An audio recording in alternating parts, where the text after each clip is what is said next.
teman-teman semua.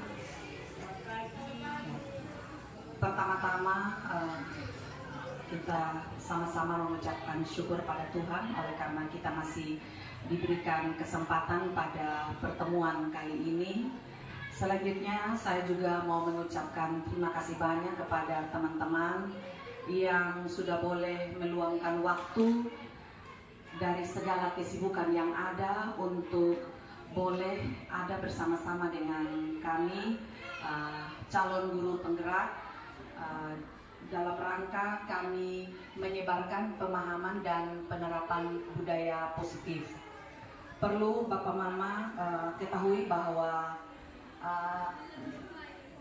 menyebarkan pemahaman dan penerapan budaya positif ini adalah suatu bentuk berbagi praktik baik kepada kita semua, di mana budaya positif ini sangat perlu untuk dilakukan di sekolah. Selain ini juga menjadi satu tugas kami pada pendidikan guru penggerak yang sedang kami jalani, di mana kami harus membuat aksi nyata bagaimana kami menyebarkan pemahaman maupun melakukan penerapan budaya positif di sekolah terhadap seluruh warga sekolah. Ya, jadi sebenarnya sasarannya adalah seluruh warga sekolah. Namun kami juga bisa memahami bahwa karena kesibukan dan karena memang ada efektivitas sekolah, jadi Bapak Mama yang berkesempatan ini kami mengucapkan terima kasih. Saya tidak berpanjang kata lagi, ya sesuai dengan tujuan pada hari ini, yaitu kami menyebarkan pemahaman dan penerapan budaya positif. Ya, konsep inti dari budaya positif ini adalah ada perubahan paradigma, ada disiplin positif, ada nilai-nilai kebajikan, ada kebutuhan dasar manusia, ada motivasi perilaku, posisi kontrol guru, keyakinan kelas, dan tiga restitusi. Semua konsep ini yang akan saling kait-mengait demi terciptanya budaya positif di sekolah. Nah, karena kami di sekolah ini ada beberapa guru, calon guru penggerak, sehingga masing-masing kami akan berkolaborasi untuk menyampaikan materi-materi ini. Kita lihat yang pertama, perlunya penerapan budaya positif di sekolah. Nah, apa ini budaya positif? Budaya positif ini adalah pembiasaan hal baik yang mencakup sikap ataupun perilaku maupun tutur kata oleh seluruh warga sekolah. Ya, seluruh warga sekolah di sini berarti Bapak Ibu guru, tenaga kependidikan, kepala sekolah, siswa, cleaning service, satpam, dan semua fasilitas yang ada di lembaga ini. Ini kita harus melakukan pembiasaan hal baik. Nah, budaya positif ini perlu dilakukan di sekolah. Kenapa? Karena ketika terwujud budaya positif di sekolah ini, lingkungan atau suasana belajar itu akan menjadi aman dan nyaman. Nah, ketika suasana belajar aman dan nyaman, maka apa yang menjadi tujuan dan harapan kita terhadap murid, ya, itu pasti akan terwujud atau pasti akan tercapai. Nah, dasar dari perlunya diterapkan budaya positif itu karena kita tidak bisa mengontrol. Ya, pada dasarnya sebenarnya kita tidak bisa mengontrol perilaku setiap orang, seseorang. Karena apa? Karena setiap manusia itu memegang kontrol terhadap dirinya sendiri. Baik atau buruknya hanya dirinya saja yang mampu untuk mengendalikan itu. Dia mau baik, dia juga tidak ada pihak intervensi dari pihak lain yang bisa merubah atau mengontrol kehidupan. Itu dasar. Nah, selanjutnya oleh karena itu seorang guru di sekolah ini sangat memiliki peran untuk membangun atau mewujudkan budaya positif di sekolah. Kenapa? Karena budaya positif itu adalah perwujudan nilai-nilai keyakinan, nilai-nilai kebajikan atau nilai-nilai keyakinan universal yang diterapkan di sekolah. Ya, budaya positif itu diawali dengan perubahan paradigma. Jadi harus ada perubahan paradigma tentang teori kontrol. Tadi yang saya bilang, pada dasarnya setiap orang itu tidak mau dikontrol. Dia mau baik, dia punya diri sendiri yang akan baik. Mau tidak baik juga, dia punya diri sendiri. 1000 kali kita memberi masukan, memberi pandangan, memberi arahan, memberi nasihat, bimbingan, tergantung pada dirinya. Jadi budaya positif diawali dari perubahan paradigma tentang teori kontrol. Dan seorang guru harus tahu itu, paradigma, harus memiliki paradigma ini. Nah, selama ini kita sebagai guru merasa berkewajiban mengontrol perilaku siswa agar sesuai dengan apa yang diharapkan oleh guru. Kita mau kita pu anak jadi begini, anak yang baik, anak yang begini, anak yang taat pada orang tua, anak yang disiplin dalam waktu. Kita berharap seperti itu. Tapi menurut teori kontrol bahwa seseorang itu tidak bisa terkontrol, tidak bisa dikontrol. Nah, kita tidak bisa mengontrol perilaku seseorang, ya, karena tadi, dan hanya diri sendiri yang bisa mewujudkan baik buruk dirinya, ya. Kepada siswa yang melakukan kesalahan dan biasanya kita terhadap siswa yang melakukan kesalahan kita berikan hukuman, sedangkan pada siswa yang berkelakuan baik kita memberikan imbalan, baik itu pujian ataupun apresiasi lain. Nah, itu hal-hal yang kita lakukan terlebih dahulu. Nah, berdasarkan beberapa penelitian tentang teori kontrol, semua perilaku manusia ini sebenarnya memiliki tujuan, ya, termasuk anak murid kita. Baik itu dia berbuat salah maupun dia berbuat tidak baik, berbuat yang benar, itu sebenarnya dia punya tujuan, karena dasar dari setiap manusia itu punya tujuan, di dalam punya tujuan atau punya alasan. Nah, sehingga seorang guru perlu memahami ini dan mempraktekannya di dalam penerapan budaya positif tadi. Nah, untuk itu di dalam menyikapi perilaku salah siswa, ya, perilaku siswa yang salah, guru harus memiliki dan memahami paradigma baru terhadap tindakan yang akan dilakukan. Nah, berbicara tentang paradigma baru, pembelajaran paradigma baru itu adalah pembelajaran yang dirancang berdasarkan pembelajaran berdiferensiasi, di mana pembelajaran itu dilakukan dengan melihat kebutuhan siswa. Jadi bukan maunya guru, tapi kita melihat kebutuhan apa yang dibutuhkan oleh siswa. Nah, sehingga erat kaitannya antara budaya positif dengan perubahan paradigma kita ini.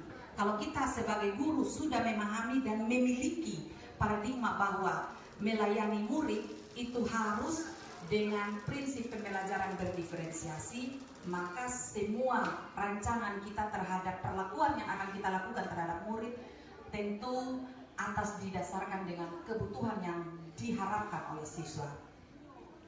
Nah, pembelajaran dengan paradigma baru juga perlu memperhatikan tahap perkembangan murid dan serta merujuk pada filosofi pemikiran Ki Hajar Dewantara.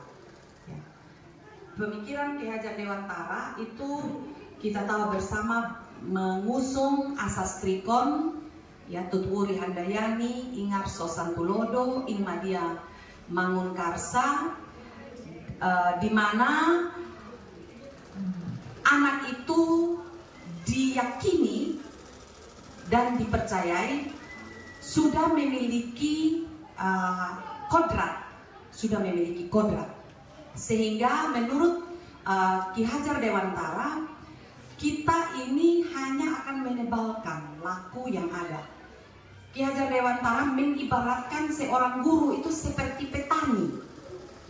Ya, sekolah ini adalah lahan, kita adalah petani, di mana kita tidak bisa merubah padi yang kita tanam menjadi jagung.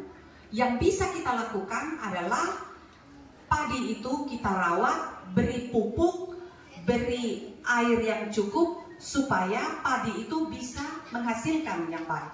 Itu yang diharapkan kepada kita dari pemikiran Ki Hajar Dewantara. Sehingga paradigma inilah yang perlu kita miliki di dalam kita melakukan yang namanya budaya positif di sekolah.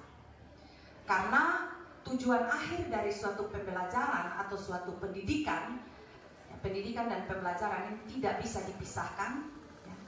Dua kata yang berbeda makna tetapi selalu harus sejalan. Tujuannya yaitu mewujudkan profil pelajar Pancasila. Selanjutnya disiplin. Tidak disiplin dulu. Selanjutnya erat kaitan dengan menciptakan disiplin di sekolah. Kita tidak bisa mengelak bahwa penanaman disiplin sebagai salah satu upaya pembentukan budaya positif itu adalah penting. Ya. Seperti tadi saya sudah gambarkan bahwa konsep inti daripada budaya positif salah satunya adalah adanya disiplin. Nah, kebanyakan orang menghubungkan kata disiplin dengan tata tertib, teratur, kepatuhan pada peraturan. Kata disiplin juga sering dihubungkan dengan hukuman, padahal itu sungguh berbeda. Karena belajar tentang disiplin yang mau diterapkan di sekolah adalah disiplin yang bersifat positif. Ya, tidak harus dengan memberi hukuman, justru itu adalah salah satu alternatif terakhir dan kalau perlu tidak digunakan sama sekali. Dalam budaya kita, makna kata disiplin dimaknai menjadi sesuatu yang dilakukan seseorang pada orang lain untuk mendapatkan kepatuhan. Kita cenderung menghubungkan kata disiplin dengan ketidaknyamanan. Berikut. Ya, ini sepenggal kalimat yang dilontarkan oleh Ki Hajar Dewantara mengenai disiplin positif, bahwa di mana ada kemerdekaan di situ harus ada disiplin. Jadi Ki Hajar Dewantara juga menyetujui bahwa disiplin itu adalah salah satu kiat untuk mewujudkan budaya positif. Tetapi menurut Ki Hajar Dewantara tetap harus berpegang pada kemerdekaan anak. Kemerdekaan anak dan memperhatikan kodrat anak, yaitu kodrat zaman dan kodrat alam. Ya, itu yang ditekankan. Ya, ini sehingga sungguh disiplin itu bersifat self disiplin, yaitu kita sendiri yang mewajibkan kita dengan sekerasnya untuk berupaya mewujudkan hal yang baik. Next. Nah, Ki Hajar Dewantara menyatakan bahwa untuk mencapai kemerdekaan atau dalam konteks pendidikan kita saat ini mewujudkan murid yang merdeka. Ya, tadi seperti yang saya bilang, boleh menerapkan disiplin, tetapi konsep murid yang merdeka, murid yang telah memiliki kodrat, murid kita adalah petani, itu tetap harus menjadi latar belakang yang kita pegang, lakukan di dalam pemberlakuan disiplin di sekolah, sehingga disiplin itu akan bernilai positif.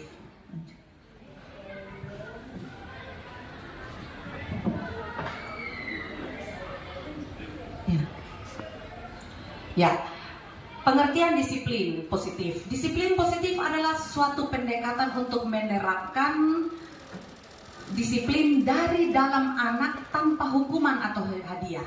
Disiplin positif perlu diterapkan baik dalam lingkungan keluarga maupun lingkungan sekolah. Dengan menerapkan disiplin positif, diharapkan tidak ada kekerasan atau kekerasan itu dapat dihindari.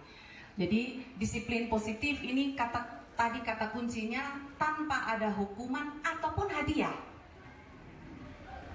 Kita hanya bagaimana menuntun anak untuk keluar motivasi dari dirinya mau berubah dari perilakunya yang salah menjadi perilaku yang sukses, perilakunya yang gagal menjadi perilaku yang salah. Ini kata kunci dari disiplin positif. Nah, pendekatan disiplin positif bukan mengenai anak, ya, melainkan bagaimana cara kita. Jadi berarti ada pada kita, bukan anak. Tidak, kenapa kau punya sifat begini, kenapa kau berkelakuan begini, tapi bagaimana cara kita. Itu pendekatan disiplin positif. Kemudian pendekatan disiplin positif juga menitik beratkan pendekatan yang positif tanpa kekerasan, ya, tadi seperti yang saya bilang, lebih banyak memberi motivasi, merefleksi kesalahan, dan menghargai serta membangun logika yang bersifat panjang. Anak dituntun untuk merefleksi kesalahannya sehingga dalam jangka waktu yang panjang dia paham, oh tadi saya salah begini, saya tahu cara untuk memperbaiki, menemukan sendiri solusinya dalam jangka waktu yang kemudian saya akan lakukan. Nah, sebagai contoh yang paling sederhana, disiplin positif akan membuat anak mengerti sendiri bahwa dengan rajin bangun pagi, ia akan merasa lebih semangat untuk bermain, belajar, bukan karena ingin mendapatkan pujian atau malah merasa takut dihukum mama atau dihukum guru di sekolah. Jadi kalau anak misalnya sering terlambat sekolah karena tidak bangun pagi, kita memberikan perlakuan positif, disiplin positif, bagaimana memotivasi dan menuntun dia untuk bisa merefleksi sendiri, bahkan menemukan solusi sendiri yang kemudian dia tahu manfaatnya. Oh ternyata ketika saya bangun pagi, saya enak bermain dengan teman di sekolah, saya juga bergaul baik dengan teman, bukan karena harus mendapatkan imbalan atau pujian dan sebagainya. Ya, manfaat dari disiplin positif untuk tumbuh kembang anak yaitu membentuk komunikasi yang sehat antara orang tua, anak, guru, dan murid, mengajarkan anak tentang ya, keterampilan hidup sepanjang hidup, meningkatkan kompetensi dan kepercayaan diri anak, dan membentuk karakter anak yang berempati, sopan, dan saling menghargai. Selanjutnya, dari disiplin positif ini kita dapat lakukan dengan mengacu tadi pada nilai-nilai kebajikan universal. Slide baru, nilai-nilai kebajikan universal, tutup Pak, ini satu slide. Ya, nilai-nilai kebajikan universal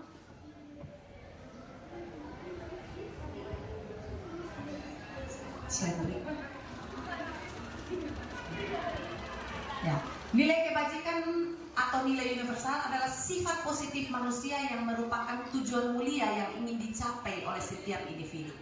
Jadi ketika menerapkan disiplin positif harus mengacu atau diselaraskan pada nilai-nilai kebajikan ini, karena nilai kebajikan ini adalah tujuan mulia yang ingin dicapai oleh setiap individu, baik itu kita sebagai guru terhadap anak maupun anak, karena tadi anak itu melakukan, bukan anak, setiap orang melakukan sesuatu baik salah maupun benar tentu punya tujuan, sehingga kalau yang salah kita selaraskan dengan nilai-nilai kebajikan tadi. Nilai tersebut bersifat universal. Nah, biasanya nilai-nilai kebajikan ini menjadi patokan yang dimiliki oleh setiap instansi, setiap negara ataupun setiap komunitas, ya.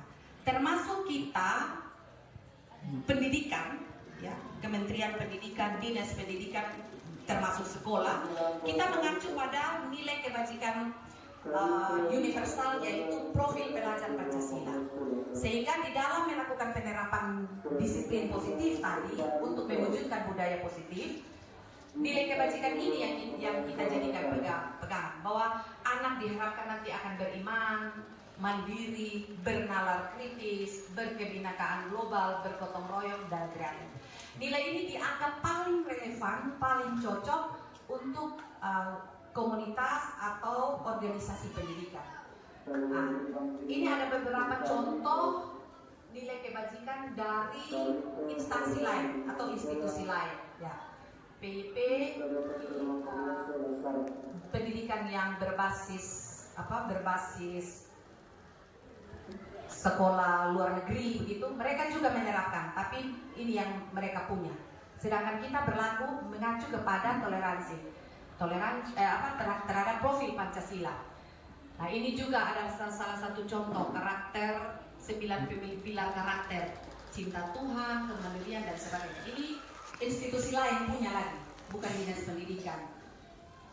Terus, nah, ini petunjuk seumur hidup dan keterampilan hidup yang kita ingin wujudkan kepada anak-anak yang telah memiliki profil pelajar Pancasila, ya, dapat dipercaya, lurus hati, dan seterusnya. Ya, ini ada kurang lebih 18 dan kita bisa menambahkan lagi sesuai dengan nilai-nilai keyakinan yang ada pada lingkungan kita, daerah kita, atau lokasi di mana tempat kita ada gitu. Ini sama tadi nilai-nilai yang perlu ditempatkan. Nah, ini beberapa bentuk nilai-nilai yang perlu kita, nilai kebajikan yang perlu kita selaraskan. Jadi misalnya contoh anak dia tertawa saat seseorang berbicara di depan, terus kita marah, kenapa kau ini anak, ibu ada omong kau berbicara sendiri di sini. Nah, ketika menerapkan hukuman disiplin positif tadi, kita patutkan ini, kira-kira apa tujuannya, apa alasannya, ya. Sehingga dia bisa merefleksi kembali dan mencari solusi. Oh, ternyata ada nilai ini yang saya langgar, nilai tidak menghargai misalnya terhadap orang yang berbicara di depan, dan itu harus ditemukan sendiri oleh anak di dalam pemberlakuan budaya positif di sekolah. Mungkin dari saya, karena saya diberi sesi ini tentang disiplin dan nilai kebajikan universal, sementara masih ada materi dari teman-teman yang lain. Jadi Bapak Mama, untuk mata kuliah ini dia dibutuhkan waktu 4 jam pembelajaran sebenarnya, tapi kita berupaya merangkum saja supaya bisa tersampaikan dan bisa disebarkan pemahaman baik ini bagi teman-teman. Mungkin selanjutnya kepada Pak Nanda.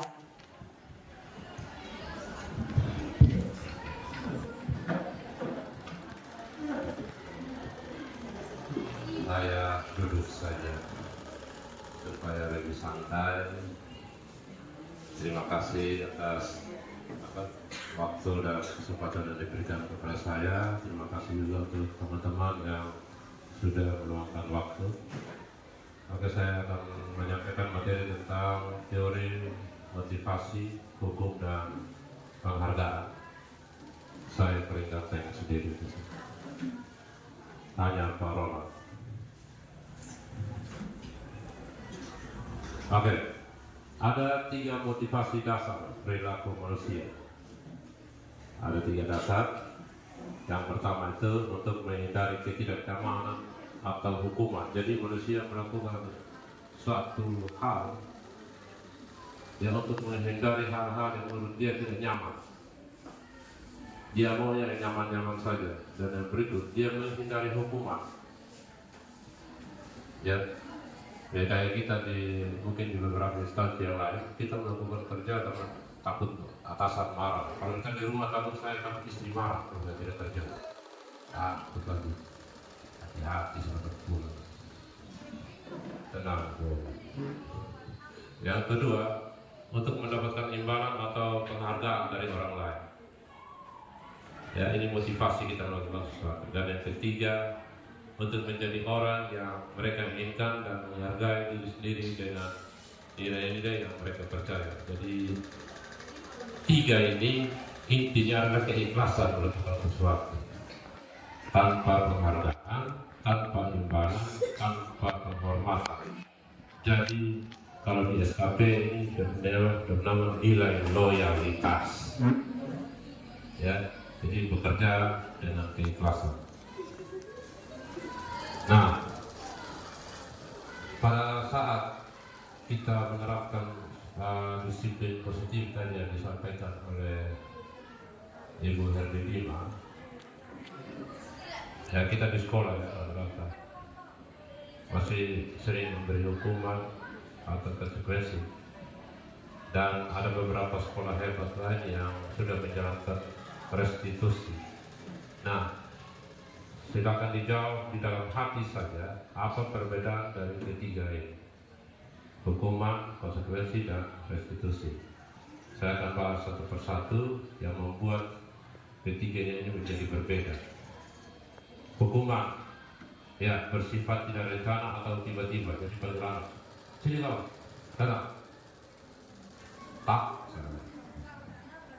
ya. Anak murid tidak tahu apa yang akan terjadi dan tidak dilibatkan. Yang kedua, hukuman bersifat satu arah dari pihak guru yang memberikan, dan murid hanya menerima suatu hukuman tanpa melalui kesepakatan atau pengarahan dari pihak guru, baik sebelum atau sesudahnya. Ya, kita masih melihat itu. Dan yang ketiga, hukuman yang diberikan bisa berupa fisik maupun psikis, bisa berupa dengan tindakan fisik, dengan pukulan, atau dengan kata-kata yang tidak menyenangkan. Ya, itu prinsip dari hukuman. Yang berikut, konsekuensi. Ini konsekuensi yang selama ini mungkin kita sudah lakukan. Jadi kita membuat sebuah kesepakatan dengan murid, ya, sudah terencana atau sudah disepakati, sudah dibahas dan disetujui oleh murid dan guru. Yang kedua, umumnya bentuk-bentuk konsekuensi dibuat oleh pihak guru atau sekolah dan murid sudah mengetahui sebelumnya. Nah, konsekuensi yang akan diterima bila ada pelanggaran. Jadi, sini kau tahu salah apa? Kira-kira hukuman yang kau apa? Nah, itu yang sering dilakukan. Misalnya tidak kasih masuk baju, nanti hukumannya apa? Aturan yang keras yang kita buat seperti apa? Itu yang terjadi pada saat melakukan proses konsekuensi ini. Yang ketiga, pada konsekuensi murid tetap dibuat tidak nyaman untuk jangka waktu pendek. Konsekuensi biasanya diberikan berdasarkan suatu data yang umumnya dapat diukur. Konsekuensinya, tahu kemarin itu kan juga suka melawan kan? Kan biasa kita begitu. Yang lalu kau juga buat begini, yang lalu juga kau buat begini. Kau ulang-ulang, bukan hanya ini kau terlambat, kau sudah ulang-ulang kau terlambat. Ya, itu yang sering kita lakukan. Yang terakhir adalah sikap guru di sini senantiasa memonitor murid. Jadi hanya memonitor kegiatan murid. Jadi saat dia buat salah baru dipanggil. Dan yang berikut prosesnya adalah restitusi. Adalah proses menciptakan kondisi bagi murid untuk memperbaiki kesalahan mereka, sehingga mereka bisa kembali pada kelompok mereka dengan karakter yang lebih kuat. Jadi yang kedua, kolaborasi yang mengajarkan murid untuk mencari solusi untuk masalah mereka dan membantu murid berpikir tentang orang seperti apa yang mereka inginkan dan bagaimana mereka harus memperlakukan orang lain. Jadi intinya di proses restitusi ini sejalan dengan materi yang disampaikan oleh Ibu Herlina tentang disiplin. Jadi bagaimana kita membangun kesadaran pada anak itu bahwa dia sadar dengan kesalahan yang dia lakukan dan mau merubah kesalahan itu. Akibat dari kesalahan yang dilakukan bukan hanya merugikan dirinya, tapi merugikan orang lain. Kesadaran itu yang perlu dibangun kita sebagai guru kepada murid. Jadi disiplin positif yang dimaksud adalah kemampuan mengontrol diri kita sendiri untuk tidak berbuat salah. Ya, itu yang dimaksud disiplin. Memanajemen diri untuk tidak melanggar aturan-aturan yang ada di negara kita. Nah, restitusi memiliki ciri-ciri seperti ini, Bapak Ibu. Restitusi bukan untuk menebus kesalahan, namun untuk belajar dari kesalahan. Restitusi memperbaiki hubungan. Jadi misalnya saya memberi hukuman kepada siswa, dengan proses restitusi saya bisa membangun hubungan yang baik kembali lagi dengan murid. Yang ketiga, restitusi adalah tawaran, bukan paksaan. Jadi pada saat restitusi kita membuat penawaran dengan murid. Ya, pada saat murid melakukan kesalahan kita lakukan penawaran, bukan dengan paksaan. Yang keempat, restitusi menuntun untuk melihat ke dalam diri. Restitusi mencari kebutuhan dasar yang mendasari tindakan. Jadi ada latar belakang setiap orang. Kita percaya tidak ada satu orang pun yang sengaja melakukan kejahatan. Kita meyakini bahwa setiap kejahatan dilakukan karena ada latar belakangnya. Ya. Terus yang keenam, restitusi diri adalah cara yang paling baik. Restitusi fokus pada karakter, bukan tindakan. Restitusi menguatkan. Restitusi fokus pada solusi. Dan yang terakhir, restitusi mengembalikan murid yang berbuat salah pada kelompoknya. Saya lari-lari ini. Ada penghargaan. Nah, ini tadi yang seperti Meridio sampaikan, bahwa selama ini kan kalau orang yang dapat, yang anak-anak yang pintar, anak-anak yang baik, selalu diberi penghargaan. Padahal menurut hasil penelitian dari Alficon, bahwa penghargaan itu sebenarnya tidak baik.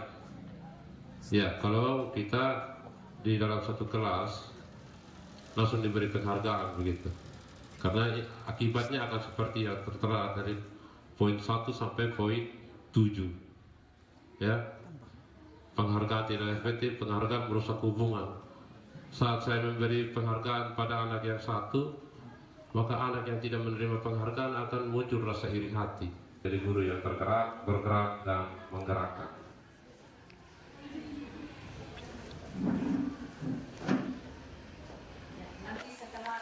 Berikan aplaus dulu untuk Pak Nanda dan Ibu Herni Dima yang sudah membawakan materi pada pagi hari ini tentang budaya positif. Sebelum saya lanjut, saya biasa ada pantun. Ya, jalan-jalan kerana mata, mampir sebentar di Spendu. Bapak Ibu guru hebat, ya. Ya, Bapak Ibu guru hebat, budaya positif akan kita terapkan apabila ada kerjasama dari seluruh komponen sekolah. Sekali lagi kita berikan aplaus. Ya, terima kasih. Di sini saya akan bawakan materi tentang 5 dasar kebutuhan manusia. Ya, bukan, ya. 5 kebutuhan dasar manusia. Oke, baik, saya pengantar dulu ya Pak Nanda sebelum videonya ditampilkan tentang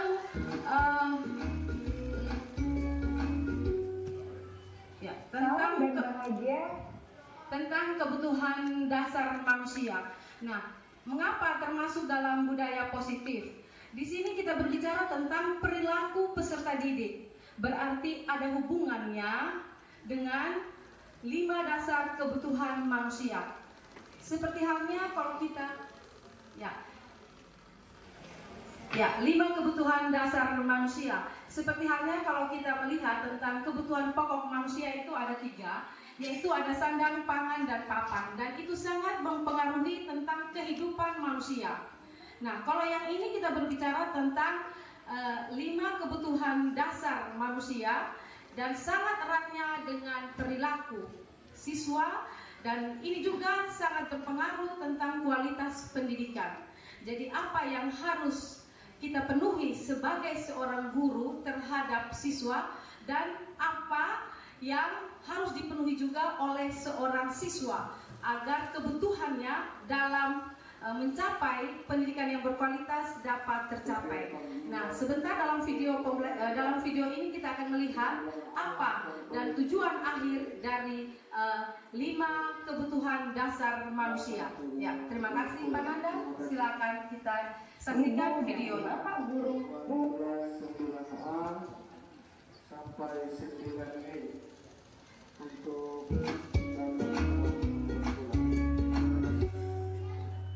Salam dan bahagia Ibu dan Bapak Guru hebat.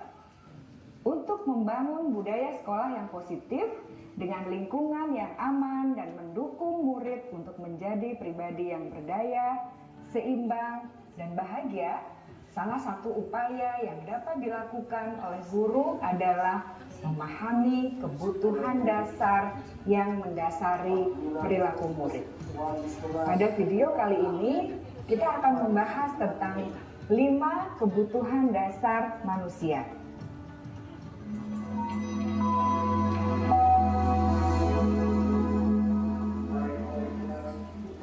Ki Hajar Dewantara dalam salah satu kutipannya menyatakan, kita ambil contoh perbandingannya dengan hidup tumbuh-tumbuhan.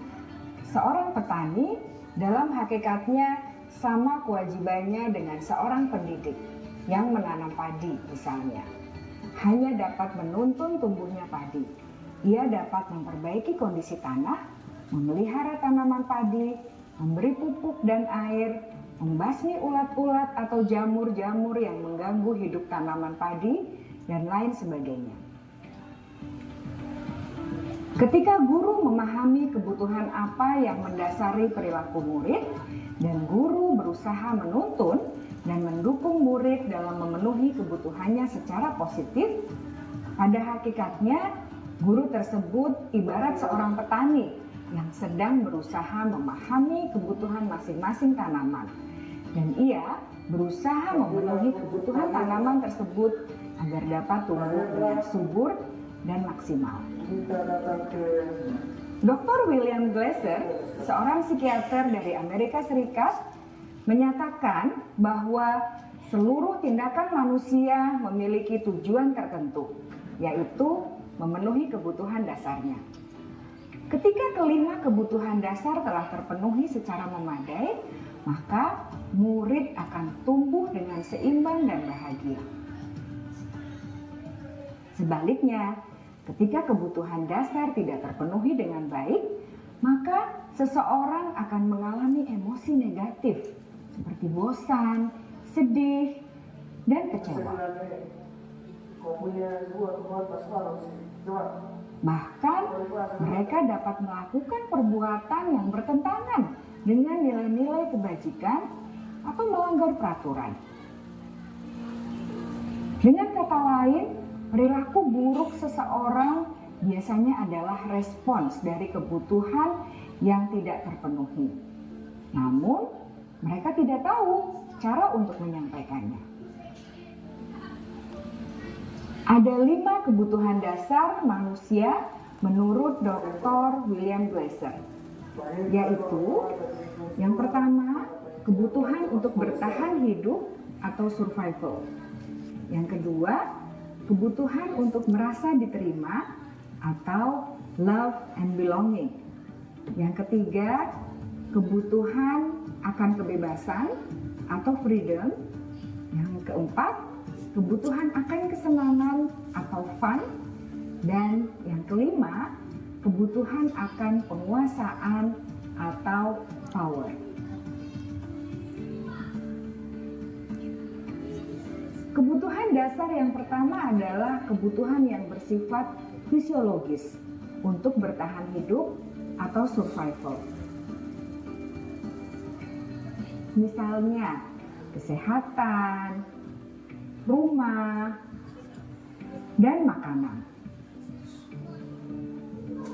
Kebutuhan biologis sebagai bagian dari proses reproduksi termasuk kebutuhan untuk tetap bertahan hidup.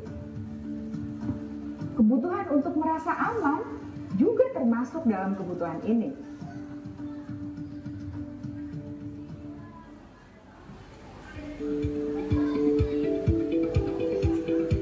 Agar murid kebutuhan mereka akan rasa aman, pangan, sandang, dan papan harus terpenuhi. Bagaimana mungkin mereka dapat belajar dengan baik bila mereka datang ke sekolah dengan perut yang lapar atau bila rumah mereka kebanjiran?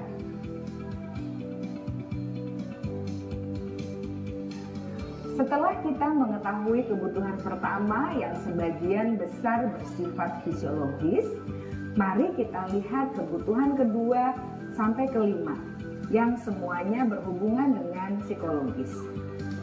Mari kita lihat kebutuhan yang kedua, yaitu kebutuhan akan perasaan diterima oleh kelompok atau komunitasnya, atau kebutuhan love and belonging. Kebutuhan ini meliputi keinginan untuk tetap terhubung dengan orang lain seperti teman, keluarga, teman kerja, dan kelompok di mana kita tergabung. Setiap murid ingin menjadi bagian yang berharga dari kelas dan juga sekolah. Mereka juga ingin diterima oleh orang lain dan kelompoknya. Bahkan, murid yang terlihat paling cuek pun jauh di dasar hatinya pasti ingin merasa diterima. Sebagai guru, seharusnya kita dapat menerima murid kita apa adanya, sesuai dengan kodratnya. Karena setiap murid adalah unik. Mereka memiliki kekuatannya masing-masing, sehingga guru seharusnya bisa menciptakan kesempatan untuk murid berkolaborasi dan memiliki ikatan emosi satu sama lain. Murid-murid yang memiliki kebutuhan yang besar untuk merasa diterima, biasanya mereka belajar karena suka pada gurunya, dan mereka juga suka bekerja dalam kelompok. Kebutuhan yang ketiga adalah kebutuhan akan kebebasan atau kebutuhan membuat pilihan. Murid harus diberi kesempatan untuk membuat pilihan dan bertanggung jawab atas pilihan yang mereka telah ambil. Memberi mereka kebebasan bukan berarti membiarkan mereka melakukan apa saja yang mereka mau, melainkan lebih memberi mereka kesempatan untuk membuat pilihan, menyuarakan pendapat mereka dengan percaya diri, dan memberi mereka kesempatan untuk mencoba hal-hal yang baru. Pembelajaran dengan metode yang beragam dan menarik juga akan memenuhi kebutuhan murid tentang kebebasan ini. Pembelajaran berdiferensiasi di mana guru menyediakan beberapa jenis tugas yang bisa dipilih oleh murid sesuai minat mereka, sangat baik untuk mengembangkan murid menjadi lebih mandiri dan memiliki motivasi internal. Karena kebutuhan akan kebebasan pada dasarnya adalah kebutuhan untuk mandiri, memiliki otonomi, memiliki pilihan, dan mampu mengendalikan arah hidupnya sendiri.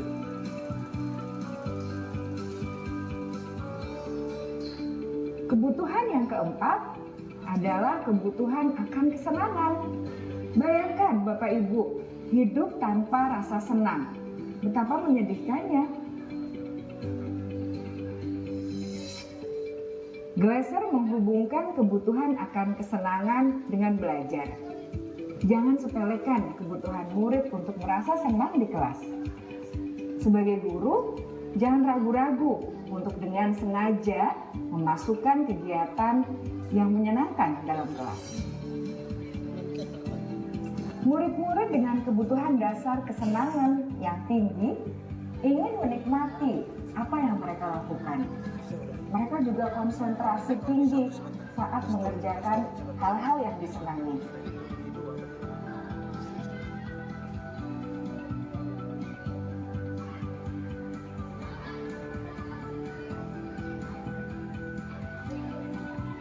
Kebutuhan yang kelima adalah kebutuhan akan penguasaan. Setiap murid memiliki kebutuhan untuk merasa kompeten, menjadi terampil, diakui pencapaian dan keterampilannya, didengarkan, bisa membuat dampak dan pengaruh, dan memiliki rasa harga diri. Mereka sebaiknya diberi kesempatan untuk membuat keputusan tentang hal-hal yang penting dalam hidupnya dan tidak merasa dikontrol oleh sistem sekolah. Pada murid yang telah menginjak usia remaja, seringkali mereka merasa tidak memegang kendali atas kehidupannya sendiri, karena guru kerap kali berpengaruh dalam mengambil keputusan. Murid-murid yang memiliki kebutuhan dasar akan penguasaan yang tinggi biasanya selalu ingin menjadi pemimpin. Mereka juga suka mengamati sebelum mencoba hal-hal yang baru. Mereka juga perfeksionis dan merasa kecewa bila melakukan kesalahan.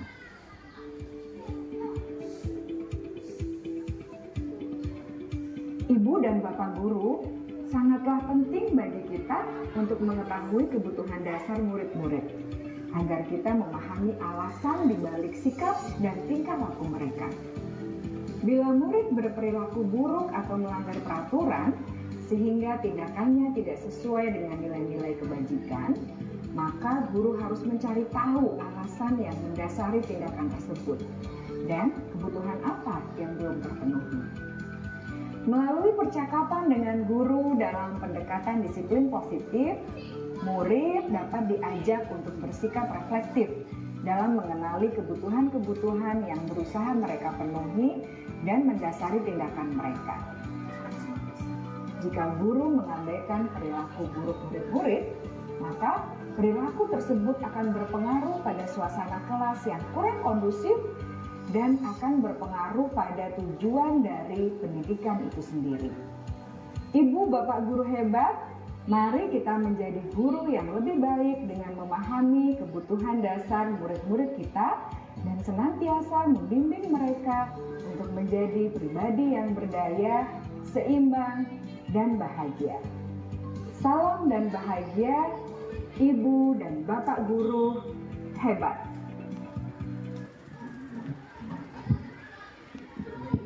Ya, terima kasih. Kita sudah menyaksikan bersama video tentang budaya positif. Di sini tentang 5 dasar kebutuhan manusia. Ya, baik. Sebentar baru dibuka sesi tanya jawab. Selanjutnya kita akan mendengarkan materi yang akan dibawakan oleh Ibu Frince.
Pegang dulu.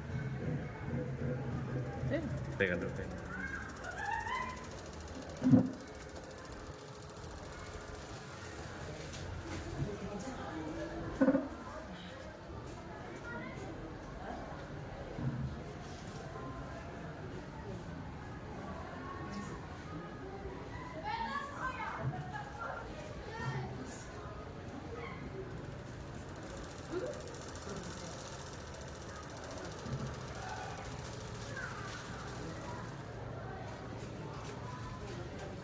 Kevin, apa Kevin tahu ibu memanggil Kevin hari ini karena apa? Ibu diberitahu Ibu Julia kemarin bahwa Kevin dibuat pulang di dalam kelas. Ya, sambil Pak Nanda atau WA-nya kan sambil Pak Nanda mempersiapkan, jadi kasus yang ada ini adalah salah seorang siswa bermasalah dengan Ibu Guru Julia yang sedang mengajar IPS di dalam kelas. Kemudian anak ini mengambil sapu bermain menjadi gitar gitu. Ditegur berulang-ulang kali oleh Ibu Julia, tidak juga, dia tetap ketawa. Akhirnya membuat anak-anak lain terpancing dan ikut tertawa. Nah, terakhir ini Ibu Julia ini menyuruh Kevin untuk keluar. Nah, sehingga kemudian karena kebetulan anak wali, dia adalah anak wali kelasnya saya, besoknya Ibu Julia memberi informasi kepada saya bahwa Kevin sedang berbuat penyimpangan perilaku. Kalau bahasa sekarang kita bukan bilang kasus, tapi penyimpangan perilaku yang gagal gitu. Sehingga saya coba untuk memakai kasus itu sebagai kasus untuk menerapkan langkah-langkah segitiga restitusi. Segera ke lobi bikin. Sekali lagi, Nona Luci. Kevin, apa Kevin tahu ibu memanggil Kevin? Ini langkah menstabilkan identitas anak. Ya. Ibu diberitahu Ibu Julia kemarin bahwa Kevin berbuat pulang di dalam kelas. Menarik.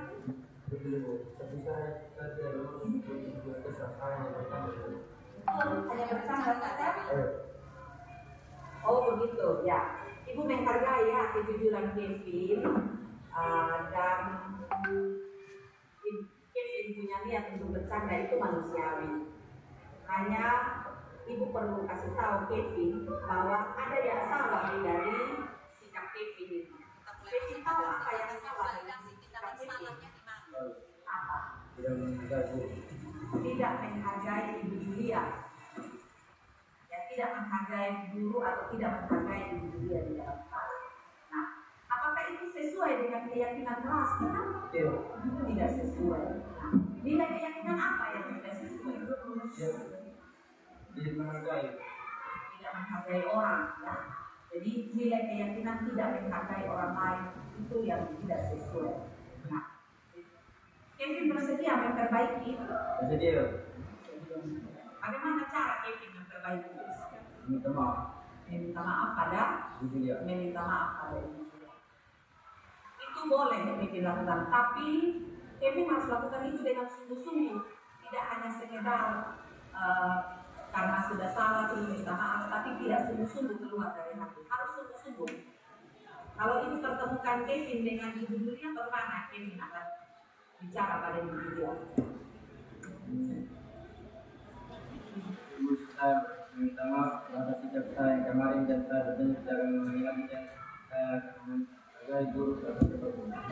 Oke, kalau begitu sekarang Ibu panggil pertemukan Kevin dengan Ibu Julia, kemudian Kevin minta maaf pada Ibu Julia ya. Baik Ibu Julia, saya sudah panggil Kevin sesuai cerita yang Ibu Julia sampaikan ke saya kemarin. Saya sudah menanyakan Kevin dan saya sudah coba memberikan tuntunan dia untuk mengetahui apa yang harus dia perbaiki, dan dia hari ini ingin memperbaiki kesalahannya kepada dia. Tapi sebelum dia memperbaiki, ada hal yang ingin dia sampaikan. Untuk Kevin, Ibu harap jangan lagi kesalahan seperti itu, karena dengan kesalahan seperti itu akan mengundang teman-teman yang lain juga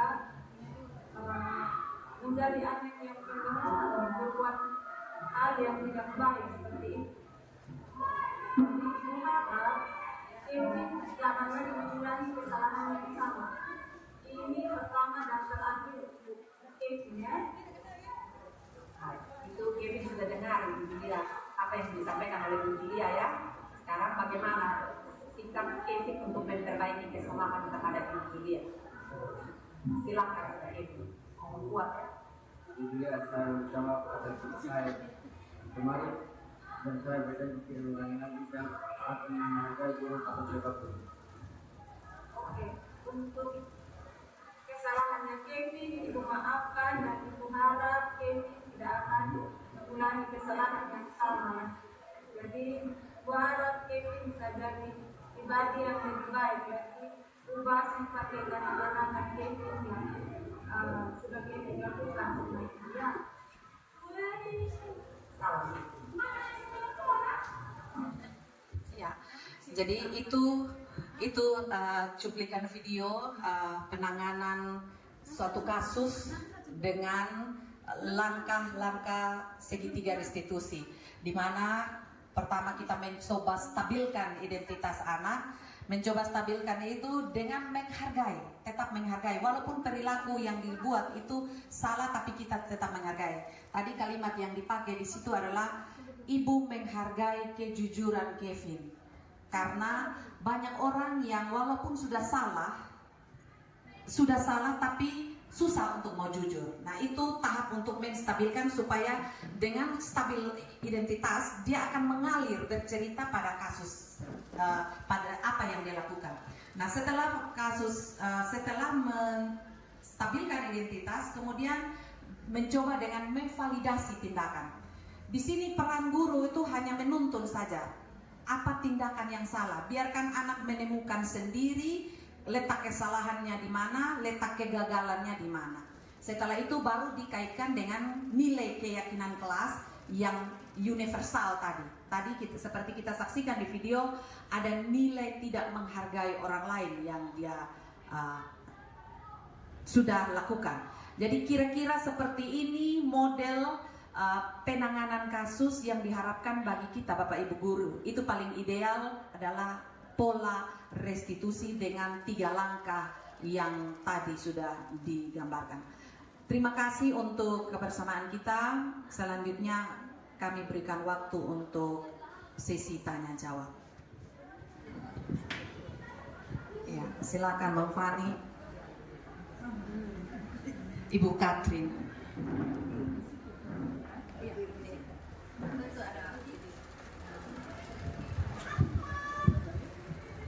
Baik, terima kasih bagi teman-teman yang sudah membagikan ilmu dan sekaligus pengalaman untuk kami guru-guru tua maupun guru-guru muda yang belum masuk CGP, calon guru penggerak gitu.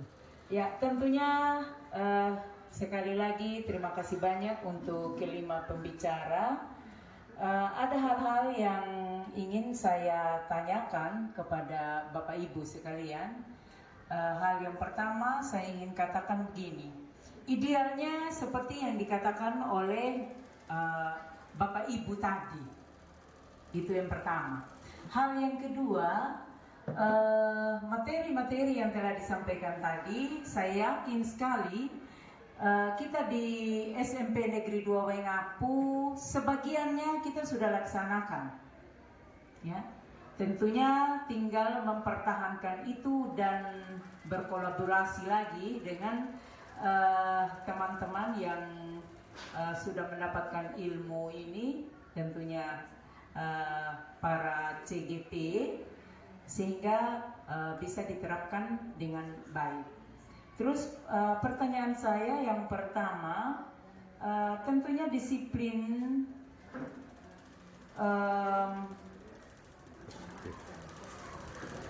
berkaitan dengan budaya positif, ya. Budaya positif ya tentunya hendaknya kita terapkan di sekolah ini. Tapi ada satu pernyataan tadi yang mengatakan bahwa disiplin, ya, budaya positif itu tidak mengenal atau harus menghindari hukuman, begitu. Harus menghindari pujian, begitu ya. Hanya diarahkan untuk pujiannya secara istilahnya tadi, secara tertutup, begitu. Penghargaannya secara tertutup. Menurut hemat saya, kalau diberi hukuman, katakanlah, ini kan tidak terlepas juga dengan tata tertib, begitu.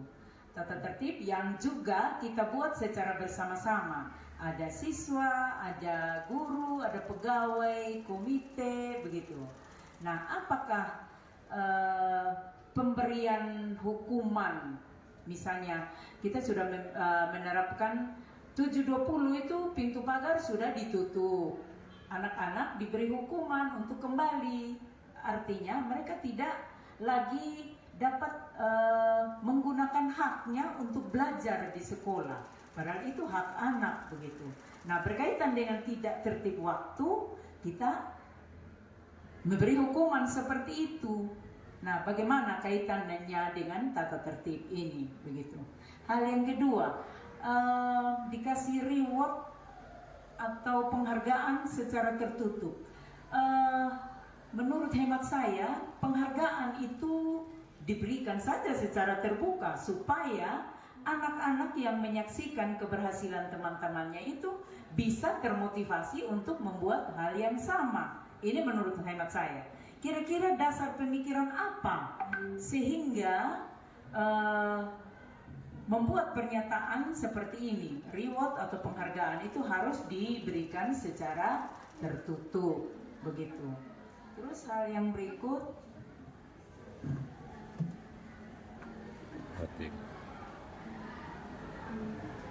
ya, masih kaitan dengan tadi penghargaan secara tertutup, ya, anak butuh dihargai, begitu tadi. Tapi penghargaannya juga kan bisa disaksikan oleh orang lain supaya memotivasi orang lain juga untuk berbuat hal yang sama.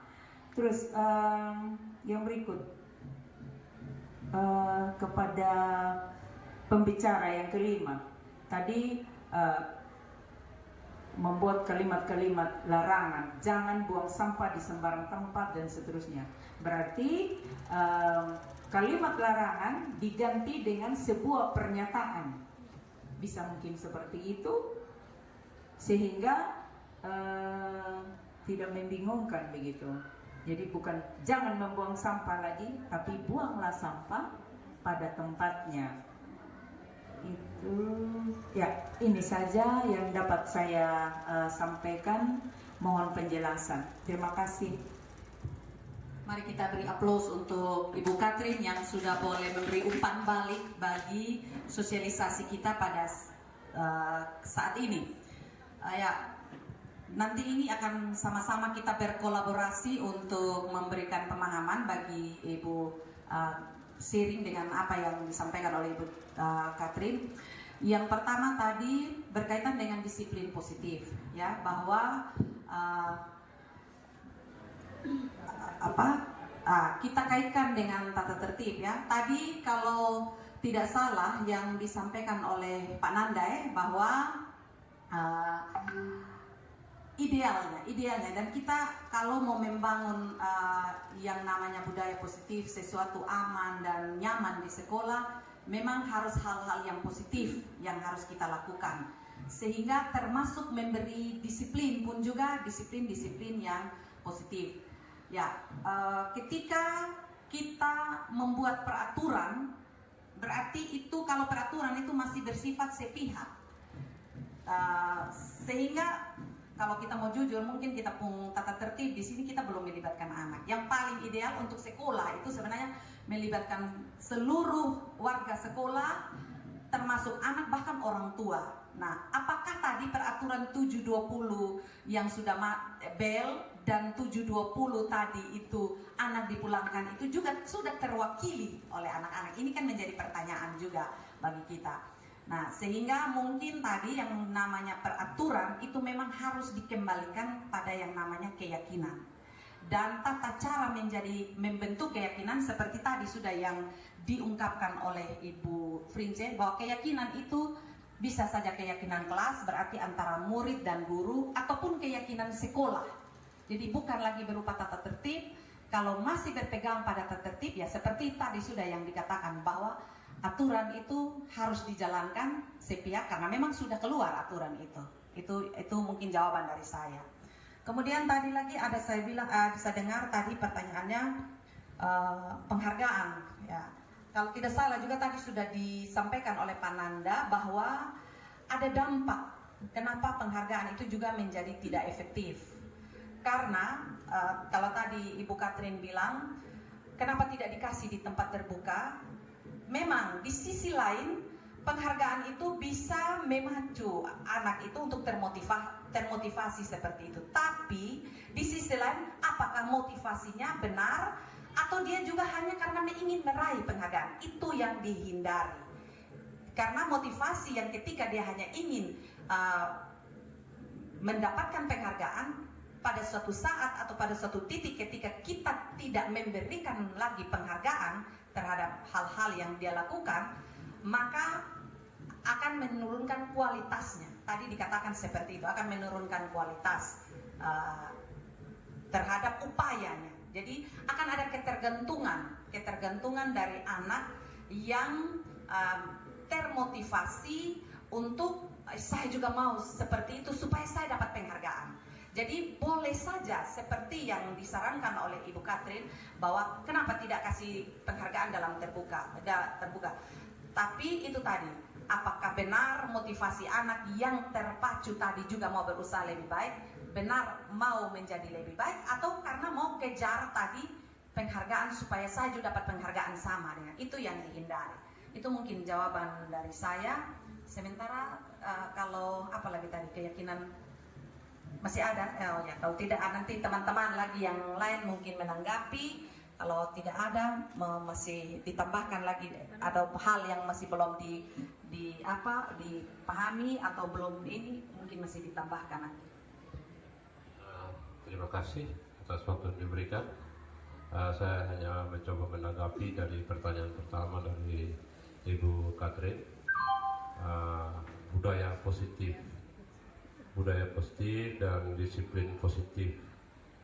Nah, itu sebenarnya dibangun dari rasa kesadaran diri untuk melakukan perubahan, memanajemen diri, mengatur diri, mengolah diri untuk terhindar dari yang namanya sebuah kesalahan. Dan pada saat dia melakukan kesalahan, dia menjadi sadar. Ya, pada saat dia melakukan kesalahan, dia langsung merasa sadar bahwa itu salah dan mau merubah. Itu yang dimaksud dengan disiplin positif. Tidak menunggu orang lain menyatakan bahwa kau salah, tapi dia langsung menyadari bahwa itu adalah sebuah kesalahan, akibatnya apa dan harus dia hindari. Itu yang mungkin yang menjadi pengertian dari disiplin positif. Nah, peraturan-peraturan berbeda ya, kalau peraturan kayak di kenegaraan yang diatur dalam KUHP atau undang-undang hukum pidana atau hukum perdata, itu kan memang undang-undang yang mengikat warga negara untuk menghindari kesalahan-kesalahan itu. Beda dengan aturan-aturan kelas yang aturan-aturan dibuat di sekolah. Kenapa dirubah menjadi sebuah kata keyakinan? Karena di sekolah ini bukan proses menghukum anak, tapi proses untuk merubah anak, itu yang paling penting. Kalau kita mengutamakan hukuman untuk merubah anak, ya kita mungkin juga dulu salah satu korban dari keganasan guru-guru kita. Ya, saya ambil absen 1 minggu 2 kali di Tampeleng Pabire. ya, tapi itu membuat saya marah. Saya begitu membenci Pak Bire waktu itu. Nah, saya berubah? Tidak. Memang saya berubah dalam waktu jangka yang panjang. Setelah saya dewasa baru saya berubah. Tapi di hari esok saya tidak berubah. Masih lagi. Makanya saya bilang dalam 1 minggu saya 2 kali ditempai dengan Pak Bire. Berarti saya kan selalu mengulang kesalahan yang sama. Karena hanya diikat oleh peraturan, bukan dari kesadaran saya sendiri yang dalam bentuk sebuah keyakinan itu. Nah, itulah yang, dan ini membutuhkan kolaborasi kita satu sekolah. Kalau saya yang buat sendiri itu buat keyakinan, guru lain atau wali kelas lain tidak buat, sama saja. Yang datang terlambat tadi, mungkin kita bisa merubah itu menjadi diperbolehkan siswa masuk. Kalau seluruh kelas ini, seluruh elemen yang ada di sekolah kita ini melakukan budaya positif ini. Tidak perlu lagi kita mengusir anak yang terlambat, tapi kita panggil dan melakukan proses restitusi itu tadi, untuk merubah mereka, menyadarkan mereka bahwa apa yang mereka perbuat itu salah. Itu mungkin itu jawaban dari saya, Ibu Katrin, atau ada teman-teman lain yang mau tambahkan, atau mungkin ada tanggapan balik dari Mama, Ibu Katrin.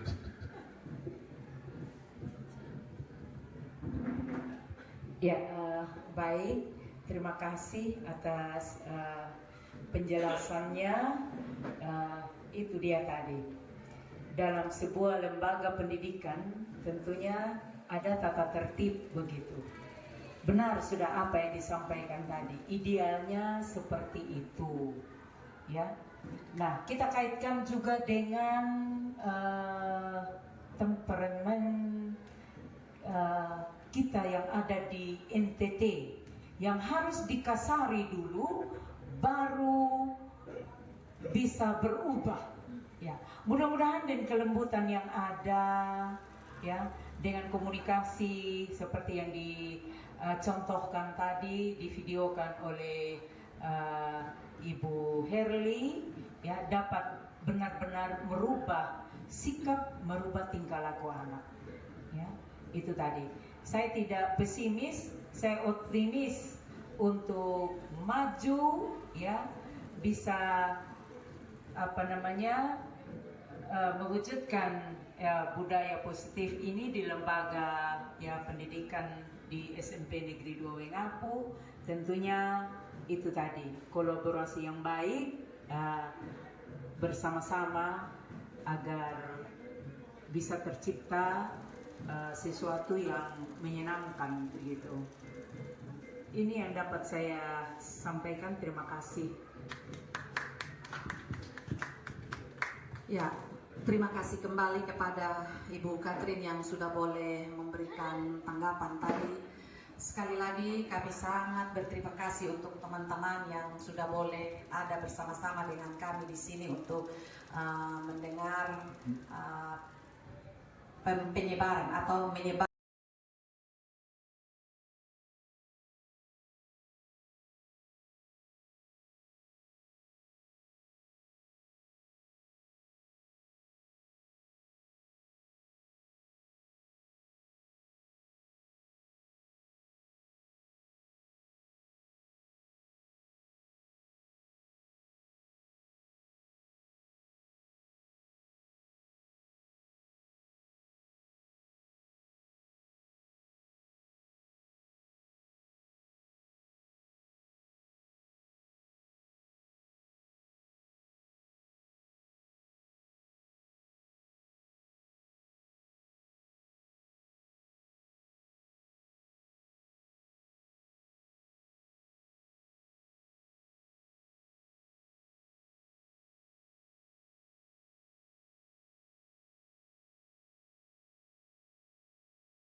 Terima kasih telah sudah meluangkan waktu untuk Bapak Guru di sini, walaupun di antara kesibukan sekolah kita yang mempersiapkan bulan puasa, bulan bahasa, dan terus adalah tangan bupati juga.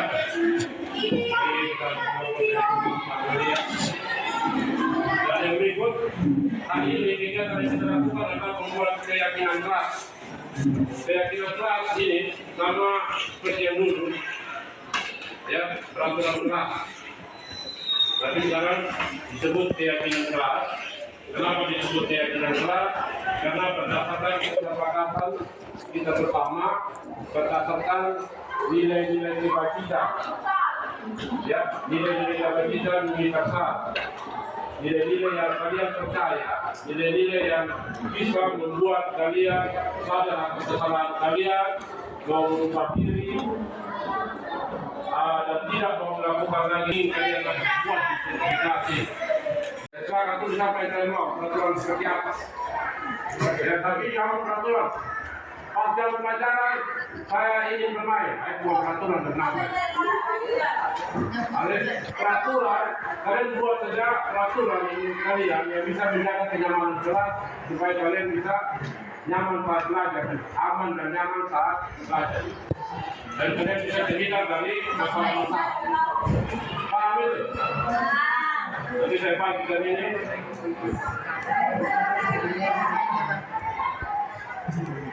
Tulis nama. Atas yang bagian yang kalau kita bisa terlibat. Jadi kalau kita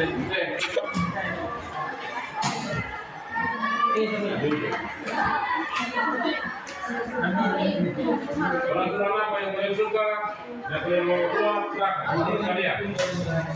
Tulis.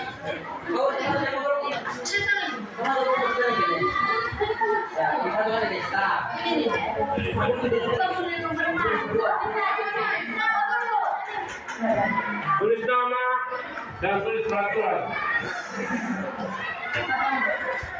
Ya ini tiap hari ada soal jelas. Ya. Yang baru putus cerai. Ya,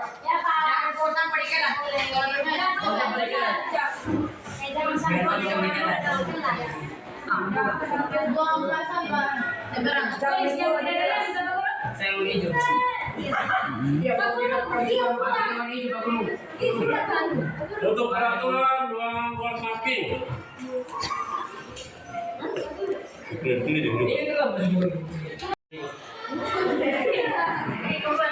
Oh, sehari satu makan.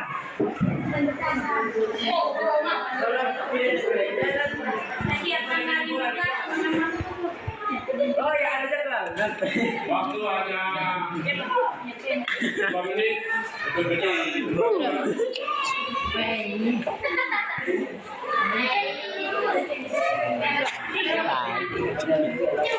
Mau 5 peraturan silakan. Dikritikkan juga lah. Sesuai dengan peraturan.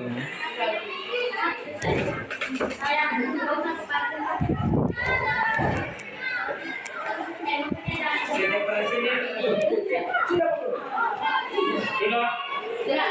Kalau sudah boleh dicek dari apa? Ya. Oh ya, Di lantai kedua. Di bawah. Buat jawab.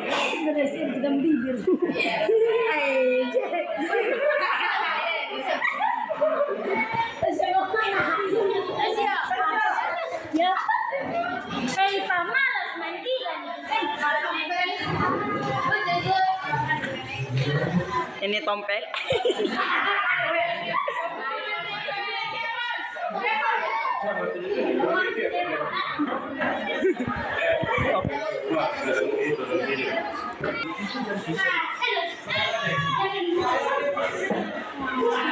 Jangan buat sampah sembarangan. Oh, tidak boleh buat. Kalau udah kosong tidak boleh ini baribu. Cuak. Kalau guru tidak masuk, tapi minggu nanti kan.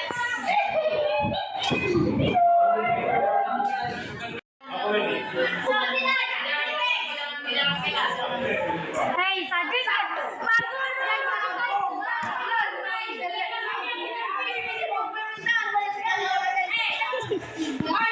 Tetap jaga ketenangan kelas.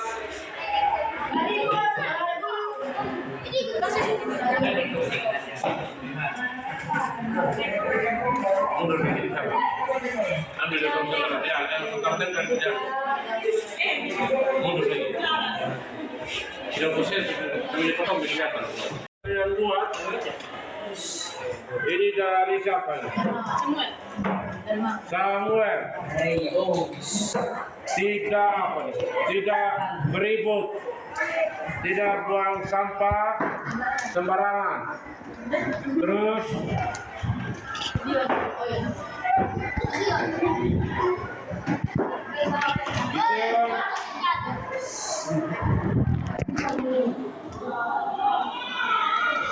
kalau Gideon apa nih? Gideon. Masukkan baju dalam celana. Jangan membuang sampah sembarangan. Oke, sama dengan yang ada di Samuel. Jadi dari dia, kalau dia tidak boleh membuang sampai pacaran dalam kelas. Wih, sudah ada pacaran ini. Jangan ribut kalau guru tidak masuk kelas. Tidak boleh ganggu nama orang tua, bagus. Tidak boleh bawa apa nih? Hah? Lipstick di sekolah ya bekap ya. Enak lagi nih. Jangan buang sampah sembarangan. Ada itu. Oke, sudah bagus. Tidak boleh maki. Setiap hari Sabtu makan bersama, lain tergantung anggaran. Setiap hari bawa bekal agar tidak buang sampah. Jangan memaki, jangan main HP sama. Ini tidak boleh merokok, tidak membuli sama orang tua, tidak boleh apa sebagainya. Baganggu apa nih? Barokok, buang sampah sama. Jadi silakan dituliskan. Pilih silakan tulis di peraturan. Sudah tulis di kertas tadi.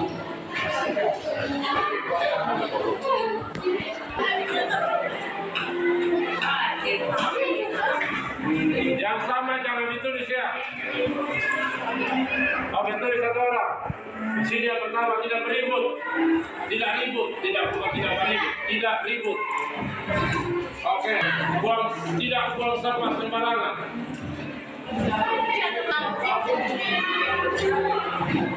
Tidak ribut, tidak buang sampah sembarangan. Masukkan baju dalam celana.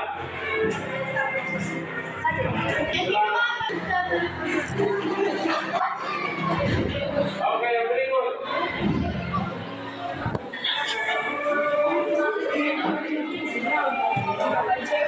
Tidak main HP. Tidak main HP saat belajar. Yang tidak boleh pacar ambil cara saja. Kalau tidak logis. Dia boleh menyebutkan nama orang tua. Ya? Tidak boleh menyebutkan nama orang tua. Main HP sudah tadi. Boleh menggunakan perkataan dia.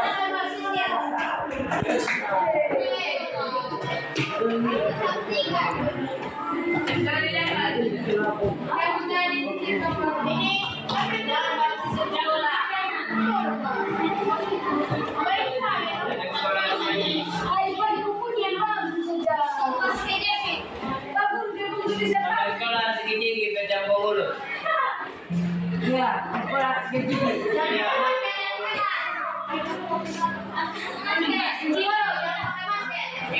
Tidak makan dalam kelas. Tidak makan dalam kelas.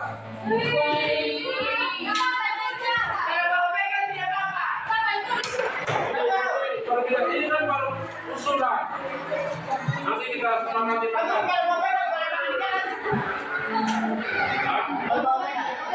Ini sebenarnya kita bahas. Jangan bermain bola di kelas.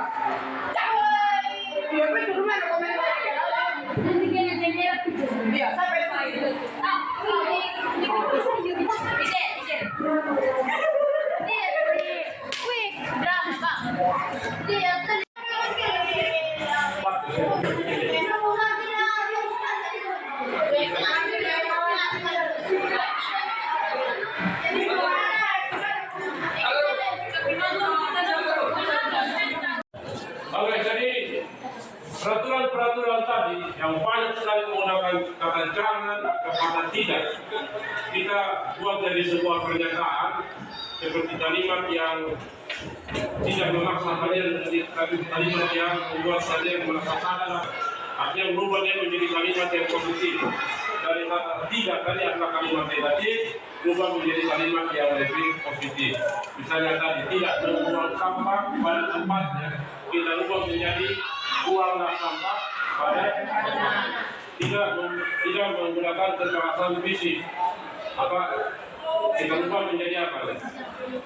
Jangan pakai kata jangan atau kata tidak. Ya, jadi kata seperti kata yang positif ya. Yang positif itu seperti kata kita untuk tidak berbuat. Nah, yang pertama saja tidak beribu, berarti apa?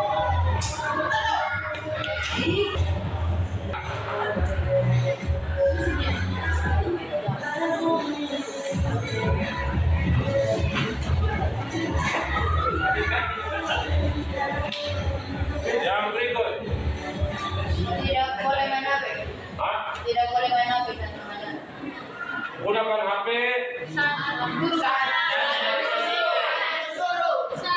gunakan kan ya dari